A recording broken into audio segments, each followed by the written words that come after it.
मतमोजणीसाठी उद्याच्या मतमोजणीसाठी शेगाव आणि खामगाव येथे आपण तगडा असा पोलीस बंदोबस्त माननीय पोलीस अधीक्षक साहेब यांच्या मार्गदर्शनाने लावण्यात आलेला आहे.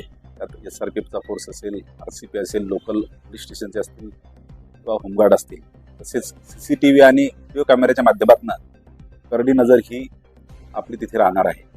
टावर वॉचच्या माध्यमातून आपण ते व्हिडिओ कॅमेरा आणि सर्व यंत्रणा सुसज्ज केलेली आहे. बॅरिकेडचा वापर केलेला आहे आणि जे काही उमेदवार आहेत ते आपण ऑलरेडी मिटिंग घेतल्यानं आपण त्यांना जे उमेदवार असतील त्यांना 168 NS प्रमाणे नोटीस सुद्धा देणार आहोत. माननीय जिल्हाधिकारी साहेब बुलढाणा यांचे जमावबंदीचे आदेश लागू असून कुठल्याही मिरवणुकीसाठी तसेच DJ वाद्यासाठी परमिशन दिलेली नाही. जो कोणी कायद्याचं उल्लंघन करेल त्यावर कायदेशीर कारवाई करेल. सध्या सोशल मीडियामधनं बरीच माहिती येत राहते, त्यामुळे प्रत्यक्ष तिथे गर्दी न करता आपल्या घरूनही आपण निकाल व्यवस्थित ऐकू शकतो. सोशल मीडिया किंवा आपले पत्रकार बंधू यांच्या माध्यमातून आपल्याला घरी निकाल ऐकता येईल, त्यामुळे गर्दी करण्याची आवश्यकता नाही.